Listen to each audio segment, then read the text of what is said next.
नमस्कार, मैं हूं पवन त्यागी। छत्तीसगढ़ के कांग्रेसी सांसद धीरज साहू से जो नोटों का जखीरा बरामद हुआ, जिसको बताया जा रहा है कि वो लगभग 500 करोड़ तक पहुंच सकती है, क्योंकि अभी नोटों की गिनती जारी है। 300 से अधिक यानी 300 करोड़ रुपए से अधिक की गिनती हो चुकी है। उसके एक साथी बंटी के यहां से 19 बैग मिले, उसमें भी करोड़ों रुपए हैं और यह बताया जा रहा है कि अभी तो बाकी ठिकानों की भी पूछताछ होना बाकी है। यानी 500 करोड़ रुपए कैश, वो भी नए नए नोट अलमारियों से। वो हमने देखा है वीडियो जिसमें 500 के अधिकांश नोट हैं, 200 के नोट हैं और 100 के नोट हैं। अब सवाल यह है कि इतना पैसा कैसे इकट्ठा हुआ। इसको लेकर जब भारतीय जनता पार्टी के प्रवक्ता गौरव भाटिया ने सीधा सीधा गांधी परिवार पर आरोप लगाया और उन्होंने कहा कि ये नोट तो जो सांसद इकट्ठे कर रहा है, ये तो गांधी परिवार पर पहुंचने थे और गांधी परिवार के इशारे पर यह भ्रष्टाचार हो रहा है। शराब की कंपनियों का एक व्यापारी, जिसको यह कहा जा रहा है कि साहब ये तो दुकान के पैसे हैं, उनके पास डेली आता है। भैया, शराब के कितने ठेकेदार देश के अंदर हैं? क्या किसी के पास 500 करोड़ रुपया, वो भी कैश, आता है क्या? एक साल के पैसे जोड़ लेंगे बचत के तो भी नहीं आएगा। ट्रांजैक्शन के जोड़ दोगे तो भी भाई कोई 100 का होगा, 20 का होगा, 500 का होगा और पुराने नोट होंगे। नया बिल्कुल गड्डी पैक बैंकों की ये पैसे आए हैं। तो ये कैसे आ गए? गड्डी पैक बैंक वाली स्लिप लगी हुई।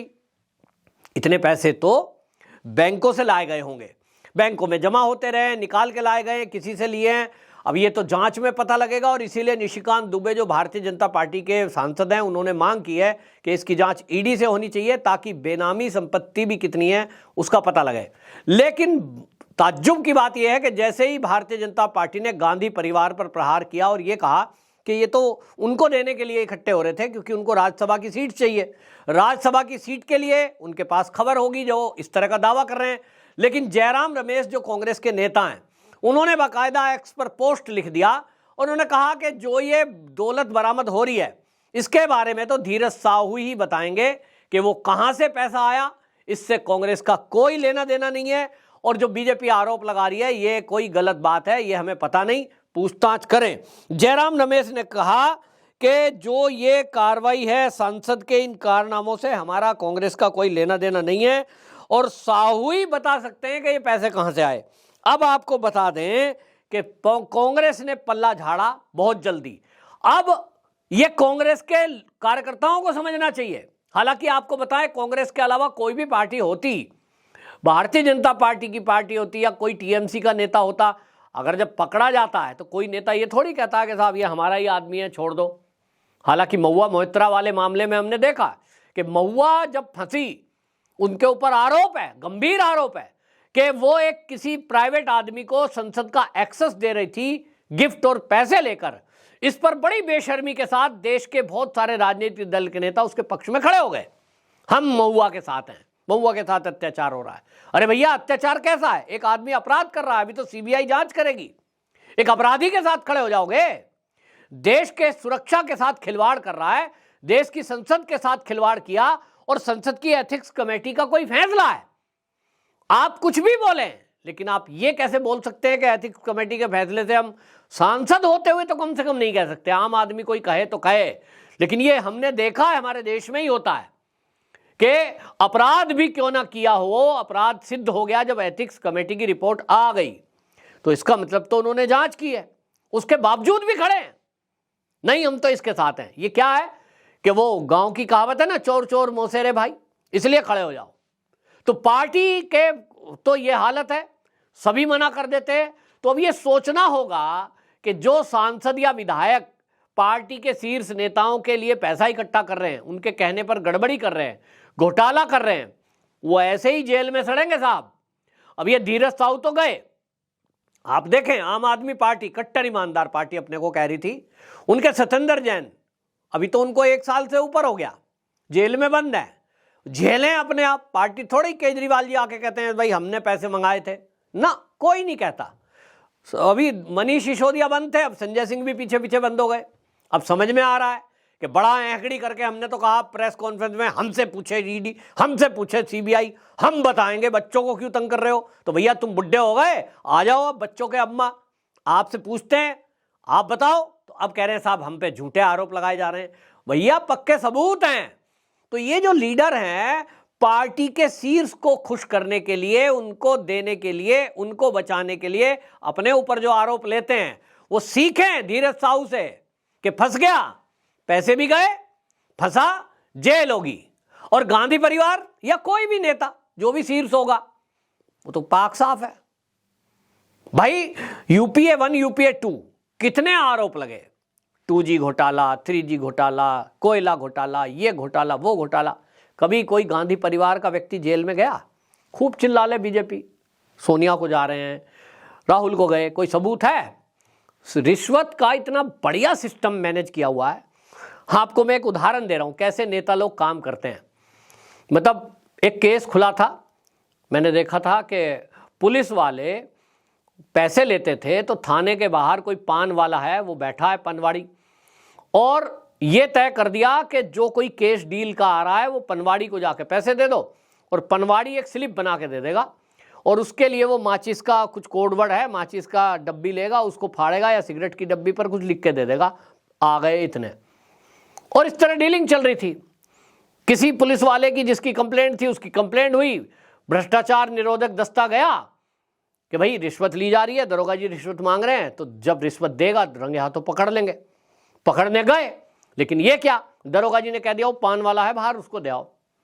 अब जो नंबर नोट थे भ्रष्टाचार निरोधक दल पर, तो वो जो नंबर नोट वाला पैसा है या कलर लगा हुआ, वो तो पनवाड़ी के हाथ में गया।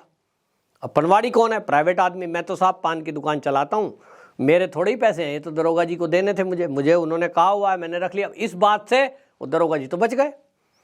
हालांकि फिर बाद में कार्रवाई हुई है, पुलिस ने इंटरनल कार्रवाई की, लेकिन ये पाक साहब बचने का एक बढ़िया भ्रष्टाचारियों ने तरीका। इसी तरह बड़ा बड़ा नेता कोई नहीं फंसता, चाहे वो आम आदमी पार्टी के हेड केजरीवाल हो, चाहे वो बीजेपी पार्टी का कोई हेड हो, चाहे वो कांग्रेस पार्टी का हेड हो, चाहे टीएमसी पार्टी का हेड हो, निचले स्तर के कार्यकर्ता मारे जाते हैं। इसलिए इन सब नेताओं को जो भ्रष्टाचारी हैं वो समझना पड़ेगा। उनको समझना चाहिए कि जो तुम काली कमाई कर रहे हो, जो काले कारनामे कर रहे हो, मोदी सरकार है भाई, बचोगे नहीं, सब अंदर जाओगे। और अगर आप पार्टी के शीर्ष नेता को बचा रहे हो तो ऐसे ही पल्ला झाड़ लेंगे, जैसे धीरज साहू के मामले में झाड़ लिया, जैसे केजरीवाल जी वाले मामले में। आप देख लो ना, कोई कहता रहे केजरीवाल के इशारे पे हुआ, बीजेपी वाले खूब शोर मचा रहे हैं, लेकिन केजरीवाल तो जेल में नहीं गए ना। जेल में कौन है? संजय सिंह, मनीष सिसोदिया, सत्येंद्र जैन, या और उनके बाकी के और लोग, विजय नायर वगैरह। मेन आदमी नहीं जाता, और पढ़े लिखे तो कतई नहीं जाते।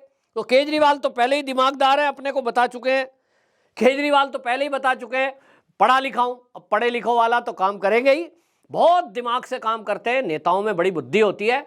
भ्रष्टाचार भी, भ्रष्टाचार को करने के लिए भी किस तरह का दिमाग लगाते हैं, ये उदाहरण है कि 500 करोड़ रुपए इकट्ठा हुआ, कोई कहने वाला नहीं है किसका। ये तो धीरज साहू से पूछोगे ना, वो भी कह देगा हाँ मेरे तो, मतलब कुछ क्या जवाब है। अभी तो प्रॉपर्टी की जांच होना है, जैसा बीजेपी के नेता ने, निशिकांत दुबे ने कहा है, निश्चित जानिए ईडी तो आएगी उसमें, क्योंकि काउंटिंग 500 करोड़ पार कर रही है। ऐसा व्यक्ति जिसकी अलमारी में 500 करोड़ का कैश रखा हो, जिसके पास ये सबसे बड़ी बरामदगी है, तो क्या उसके पास प्लॉट नहीं होंगे? क्या उसके पास खेत खलियान नहीं होंगे? छत्तीसगढ़ जैसे स्टेट में छोड़िए, उसके तो आसपास के स्टेट में कहीं कहीं फैक्ट्रियां लगा रखी होंगी। कि अगर ये दावा किया जा रहा है कि ये दुकानों का है साहब, शराब बेच के कमाया, तो सोचिए कि किसी शराब व्यापारी के पास यदि पिछले 2 महीने का भी वो पैसा स्टॉक रखा होगा, तो वो व्यापारी तो बहुत दिनों से है शराब का, 10 साल हो गया, कितना पैसा होगा भाई। तो ये तो निकालना बड़ा जरूरी है, क्योंकि लोग दलीलें कैसी देते हैं, ये इनके व्यापार का पैसा है। हमने कहा भाई व्यापार का पैसा है, पहली बात तो ये कि क्या कोरे कोरे नोट ही सारे हैं, 500 की गड्डियां, 200 की, छोटा नोट कोई नहीं और पुराना कोई नहीं। ऐसा होता है कि शराब के ठेके पे सब नया नोट पहुंच रहा है। दूसरी बात, क्या आपको पता है कि आरबीआई की गाइडलाइन क्या है कि कितना कैश आप घर में रख सकते हैं? व्यापारी भी है, उसको 20 लाख रुपए की छूट है कि वो 20 लाख रुपए तक घर में रख सकता है कैश, क्योंकि उनको जरूरत पड़ती है। कोई बड़ा व्यापारी है, जीएसटी देता है, उसके आधार पे कोई कहेगा मैं 20 करोड़ भी रख सकता हूं। लेकिन भैया 500 करोड़, ये कौन सा बिजनेस है, और वो भी कैश का? तो फिर घपला है, लेकिन उसको जिस तरह छुपाने की कोशिश की जा रही है, बचना कोई नहीं है। बहरहाल कांग्रेस ने पल्ला झाड़ ही लिया है।